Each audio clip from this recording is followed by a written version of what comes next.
wild turkey. Hey people. Now, all mad scientist movies are about the brain. Frankenstein is about the brain. The Matrix is about the brain. One Flew Over the Cuckoo's Nest. What was Nurse Ratched trying to manipulate? The brain. The BRANEs, all right? So before we move on to the next movie, I thought maybe I should explain exactly what a brain is for those viewers who are unfamiliar with that particular part of the body, even though I frequently talk about the brain as in brain damage, brain sucking, brain exploding. I have many fans who are not fortunate enough to actually possess a brain, so we should always remember this when we take our own brains for granted. To which, hence that stuff on the pavement. It's composed of 5 parts. Numero uno, the medulla oblongata, right here. This is what regulates your breathing, your heartbeat, and your ability to pronounce the words medulla oblongata. Numero tuo, the pons. This is what regulates your ability to read Hustler magazine, your ability to make change at McDonald's, and in most cases, your ability to eat your great aunt's holiday muffins without contorting the facial muscles. Numero three, the cerebellum. This part of the brain looks like a piece of beef jerky that's been thrown up by a sheepdog, as you will notice, and it gives your eardrums the ability to tell the difference between 16th century Italian opera and a dump truck running over a big wheel. This gives man the ability to line dance and pointy-toed lizard skin boots to build. This is a globally example.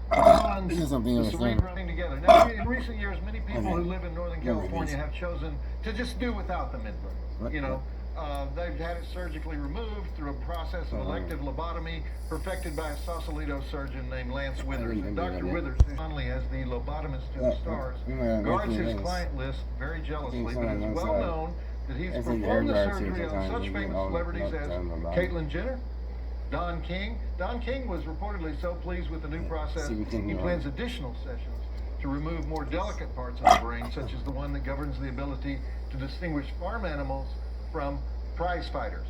And speaking of permanent brain damage, it's time for the movie that seemed to come out of nowhere in 1985 and establish a new standard for mad scientist horror. It's the sensitive story of a nerd space cadet who starts messing around with secret formula the color of purple and bottles of Gatorade, and finds out he has the power to bring something back to life after it gets smushed under an 18-wheeler. So he goes up to Massachusetts, where they have an oversupply of dead brains, and he moves into a med student who's sleeping with the dean's daughter, and the first thing he does is he pumps so much juice into a dead cat that he almost gets his face clawed off. And sure, we've seen that before, but have we seen it with this level of detail? I think not. Next thing, these 2 guys sneak into the morgue and start juicing up stiffs until Arnold Schwarzenegger's stunt double gets out of hand, and they have to ram a bone saw through his back to make him stop breaking down doors, and whoops, killing the dean. So they look at the dead dean, they look at each other, and then, no problema, they juice him up, and pretty soon he's standing up, waving his arms and slobbering all over everybody. And we have to put him in, and he tells Herbert West that he wants a czar. Here we go, driving tools.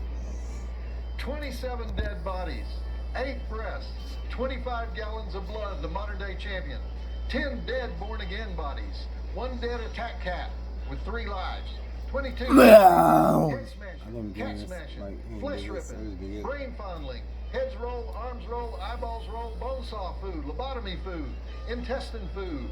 Drive-In Academy Award nominations for Jeffrey Combs as Herbert West for wielding the green needle and saying, "Come on, why not? This is the freshest thing we have."